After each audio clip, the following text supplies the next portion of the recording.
آؤ تذکرہ امام حسین میں کربلا کے بعد کیا ہوا۔ جب سارے شہید ہو گئے، ان کی لاشوں پر گھوڑے دوڑائے گئے، تو جو لوگ قریب آبادیوں کے لوگ تھے وہ آئے، ان لاشوں کو سمیٹا، کتنوں کو تو انہوں نے دفن کیا اور مولا حسین کو دفن کیا۔ اب بیویاں خیمے میں تھیں، قیدی بنائی گئیں۔ سیدہ زینب فاطمہ زہرا کی سگی بیٹی ہیں، حسین ابن علی کی سگی بہن ہیں، زوجات امام حسین ہیں، بی بی سکینہ ہیں۔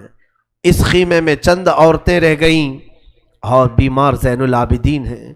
یزیدی لشکر کی طرف سے لوگ آئے اور کہا کہ اپنے ہاتھ آگے بڑھاؤ۔ ہاتھ آگے بڑھائے گئے تو ان کو ہتھکڑیاں ڈال دی گئیں۔ رسول اللہ کے گھر والوں کو ہتھکڑیاں ڈال کر باہر نکالا گیا، خیمے اجاڑ دیے گئے۔ بعض روایات یہ بتاتی ہیں کہ خیموں میں آگ لگا دی گئی۔ جب خیمے جل گئے، شام کا وقت تھا، مغرب کے بعد یہ لٹا ہوا تاخت و تاراج قافلہ کوفہ کی طرف جا رہا تھا۔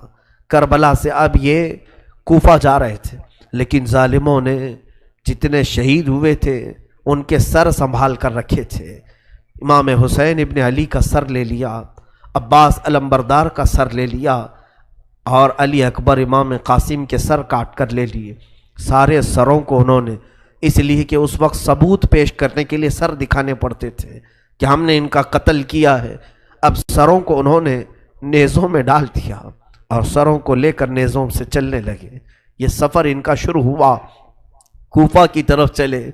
یہاں ایک بڑی بات مجھے یاد آتی ہے، مولا حسین کی ایک کنیز تھی جس کا نام بی بی شیرین بتایا گیا ہے۔ وہ سیدہ فاطمہ الزہرا رضی اللہ تعالیٰ عنہ کی بھی خدمت کر چکی ہیں۔ بی بی شیرین، اس کو حضرت امام حسین نے آزاد کر دیا تھا۔ وہ کہتی تھی کہ میں آزاد نہیں ہونا چاہتی ہوں۔ کہا تھا کہ تو بڑھاپے کو پہنچ چکی ہے، تجھے ہم نے آزاد کر دیا۔ اور اس کے بعد مولا حسین نے جب یہ مدینہ طیبہ میں تھے، بی بی شیرین کو کہا تھا کہ تو آزاد ہے، جا، بہت سارا مال دیا تھا اور جمع کر کے کہا تھا کہ تو چلی جا، اپنی بقیہ زندگی آرام سے گزار۔ تو کہتی ہے ایک شرط ہے میری، میں اس شرط پر جاؤں گی۔ امام حسین ابن علی نے پوچھا کہ ہم نے تجھے کسی چیز سے روکا نہیں، منع نہیں کیا، کیا چیز تو چاہتی ہے؟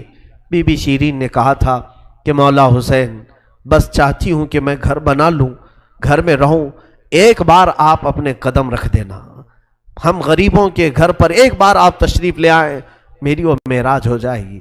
امام حسین نے کہا بس اتنی سی بات، ہم تو غریبوں کے گھر روز جانا پسند کرتے ہیں، ہم روز جانا پسند کریں، جا ٹھیک ہے تیرے گھر ہم آئیں گے۔ اور بی بی شیرین نے کہا نہیں مولا، میری ایک درخواست یہ ہے کہ آپ اپنے خاندان کے ساتھ آئیں گے، اپنے شہزادوں شہزادیوں عورتوں کے ساتھ آئیں گے۔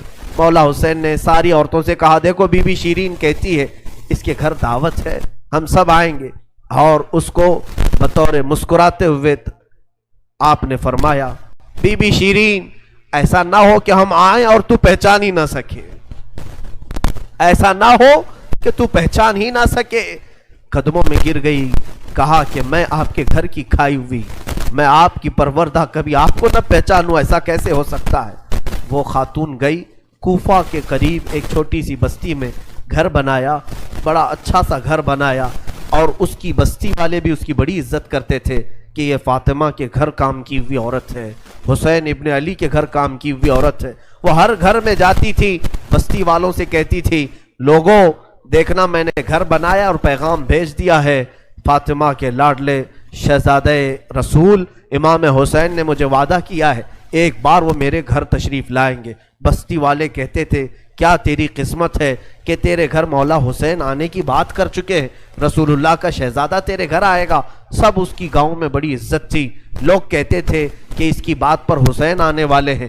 ایک بار جیسے ہی بی بی شیرین کو خبر ہوئی کہ امام حسین مدینہ سے مکہ نکل چکے ہیں اور مکہ سے کوفہ آنے والے ہیں، جیسے ہی یہ خبر ملی تو اس نے پیغام بھجوایا اور پھر اپنے گھر کو رنگ و روغن کرنا شروع کر دیا اور کمرے سجائے کہ مولا حسین کا قافلہ آ رہا ہے اور کوفہ جانے والے ہیں اور میرے گھر پر ٹھہریں گے۔ جنگ کی کوئی خبر ہی نہیں تھی۔ گاؤں والوں کو جیسی اطلاع ہوئی، گاؤں کے سارے لوگ اس کے ساتھ مل گئے۔ پورے گاؤں میں سارے لوگ گھروں کی تیاریاں کر رہے تھے اور سب لوگ روز انتظار کرتے. بی بی شیریں پہاڑ کے ایک چوٹی پر صبح سے شام تک بیٹھتی, ہر آنے جانے والے قافلے والے کو دیکھتی, جو مکہ سے کوفہ کے لیے آ رہا ہے جا رہا ہے دیکھتی, انتظار کرتی. اس میں امام حسین اپنے گھر والوں کے ساتھ آنے والے نہیں آئے. کئی دن گزر گئے اور اسی زمانے میں ایک رات ایسی آئی کہ اس کے گھر ایک عورت آئی. کہا بی بی شیریں اٹھو جلدی. کہا کیا؟ کہ حاکم بصرہ ابن زیاد کا لشکر بہت بڑا لشکر ہے اور وہ لشکر باہر آیا ہوا ہے, تیرا بڑا گھر ہے, وہ چاہتے ہیں کہ آج کی رات تیرے گھر میں گزارے. کہا کون لوگ ہیں, کیوں آئے ہیں؟ کہا سنا ہے کہ ایک باغی نے بغاوت کی تھی اور اس کا سر کچل دیا گیا, اسے مار کر کے اس کا سر لایا گیا ہے اور اسی کو دمشق امیر المومنین یزید کے پاس لے جایا جا رہا ہے. بی بی شیریں نے کہا پتہ نہیں کون سا باغی تھا, کس نے بغاوت کی تھی, کس سے جنگ ہوئی تھی, خبر نہیں ہے. بہرحال اگر حاکم کا قافلہ گھر کے دروازے پر کھڑا ہے تو میں دروازہ کھول دیتی ہوں. دروازہ اس نے کھولا. بہت سارے رات کا وقت ہے, شہزادوں کے سر نیزوں پر لٹکے ہوئے ہیں. حسین ابن علی کا چہرہ دھول میں اٹا ہوا تھا, زلفیں چہرے پر آئی ہوئی تھیں, بیبیاں سب باندی بنا کر لائی گئی تھیں اور سب جکڑی ہوئی تھیں, چہرے ان کے بالوں سے ڈھاکے ہوئے تھے. اس خاتون نے دیکھا اور کہا ہائے ہائے افسوس, قیدی آئے ہیں میرے گھر. مولا حسین کہتے تھے قیدیوں کے ساتھ اچھا سلوک کیا جائے, قیدیوں کے ساتھ اچھا سلوک کیا جائے. اس نے اپنے گھر میں اندر داخل کیا, جو حاکم جو اس کے سپہ سالار تھے ان سب کو اندر بلایا, رات گزارنے کا مقام دیا, جگہ دیا, اور یہ بیویوں کو صحن کے باہر ہی چھوڑ دیا گیا, ان کو اندر نہیں لایا گیا. اور اس خاتون نے کہا ان قیدیوں کو بھی تو لاؤ, میرا گھر کافی بڑا ہے, میں اندر سلا لوں گی.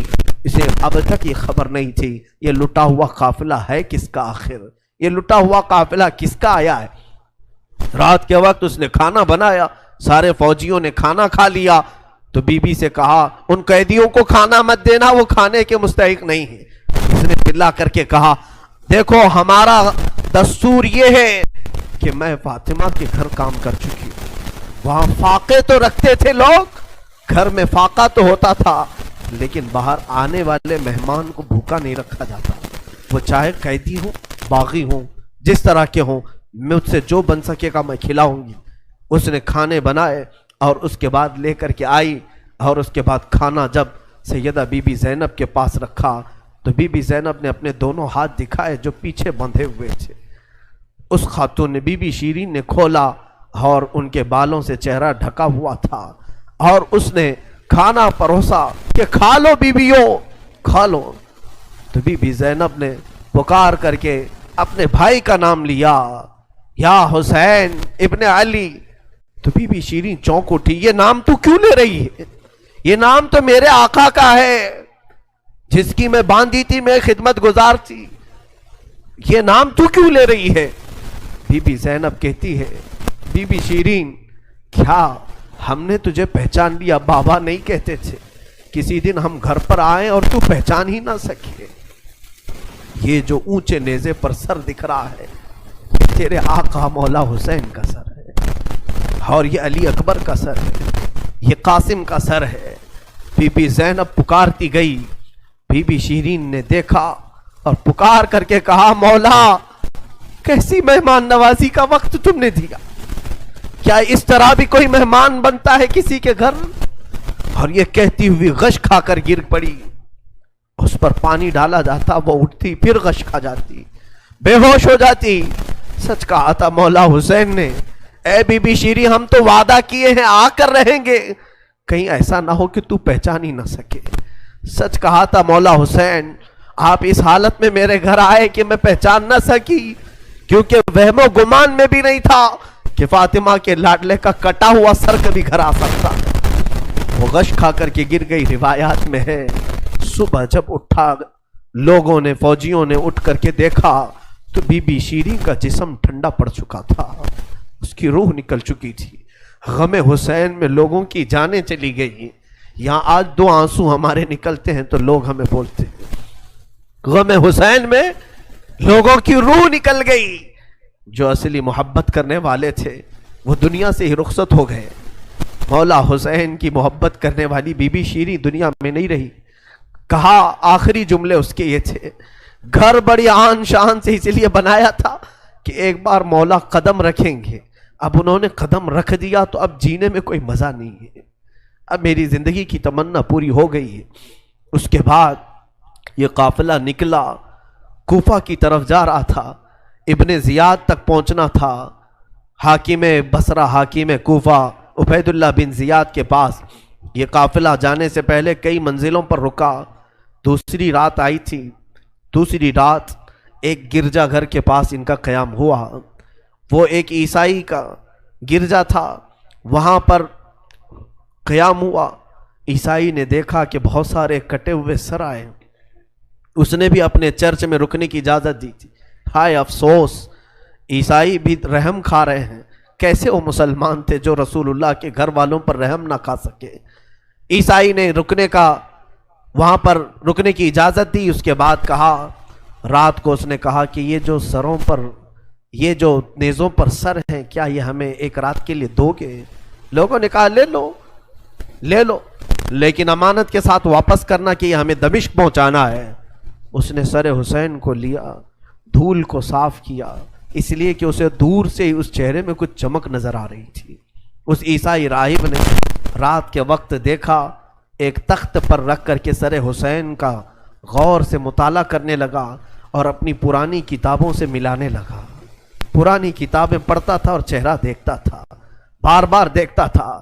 پھر چیخ کر کے کہا، ہاں میں اپنے مقام کو پہنچ گیا، اس لیے کہ مقدس کتابوں میں لکھا ہوا ہے نبی کے آخری نبی کا نواسا ظلمن قتل کیا جائے گا اور اس راستے سے جائے گا، اور یہاں کی گرجا میں اگر رکے تو گرجا میں جو خدمت گزار ہے وہ اس کی خدمت کرے، مولا اسے جنت عطا کرے گا. وہ عیسائی راہب کہتا ہے وہ چہرے میں ساری علامتیں جو کتابوں میں لکھی یہی ہیں. وہ ایمان لے آیا، کلمہ طیبہ پڑھا، اسلام قبول کیا. رات میں اس کی دنیا بدل گئی. میرے عزیزو، اسی کو کہا جاتا ہے اسلام زندہ ہوتا ہے ہر کربلا کے بعد. حسین کے انتقال کے بعد بھی اسلام پھیل رہا، ایمان دوسروں کو بانٹ رہے ہیں. صبح تک اس گرجا میں رکے، پھر دن پورا گزارے اور شام کے وقت ٹھنڈے وقت میں کوچ کرنے کا ارادہ کیا اور سر امام حسین جو ان لوگوں نے نیزے پر لیا تھا اس کو ایک جگہ گاڑ دیا، اور اس کے بعد اپنے پانی وغیرہ کے استعمال کے بعد قافلے کو کوچ کرنے کا حکم دیا. قافلہ آگے چلا، لیکن جو فوجی آتا سر حسین کو اٹھانے کے لیے نیزے پر، وہ تو ہلکا ہو چکا تھا لیکن وہ زمین میں ایسا گڑ چکا تھا کہ اٹھتا نہیں تھا، کسی سے ہل نہیں رہا تھا. بہت لوگوں نے کوشش کی. پھر آ کر کے انہی ظالم یزیدیوں نے بی بی زینب سے کہا، اے خاتون، یہ تمہارے بھائی کا سر زمین پر ایسا جمع ہوا ہے، ہٹتا نہیں ہے، آگے بڑھنا ہے ہمیں، یہ ہٹتا نہیں ہے. بی بی زینب نے غور سے دیکھا اور کہا، قافلے میں دیکھ لو سب ہیں یا نہیں، قافلے میں سب ہیں یا نہیں. دیکھا گیا تو بی بی سکینہ قافلے میں نہیں تھی، قافلے میں موجود نہیں تھی. بی بی زینب نے کہا، وہ میرا غیور بھائی ہے، اپنے خاندان والوں کو چھوڑ کر کہیں جاتا نہیں تھا، اپنی بچی کا غم ہوگا، آگے نہیں بڑھتا، تلاشو سکینہ کہاں ہے. لوگوں نے ڈھونڈنا شروع کیا. پہاڑ کی ایک چھوٹی سی چوٹی پر وہ بیٹھی ہیں اور ایک خاتون کی گود میں بیٹھی ہیں.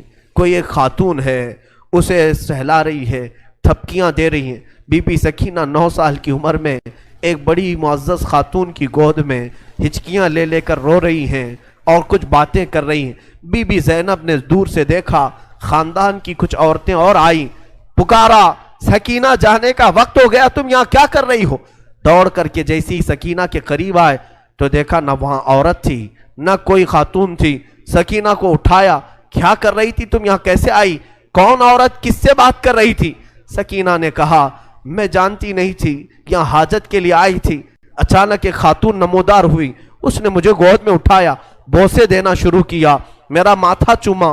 میں نے پوچھا کہ تو کون ہے، تو اس نے کہا، اے بچی تو نہیں جانتی، میں تیری دادی فاطمہ الزہرا ہوں، میں فاطمہ الزہرا ہوں، رسول اللہ کی شہزادی ہوں.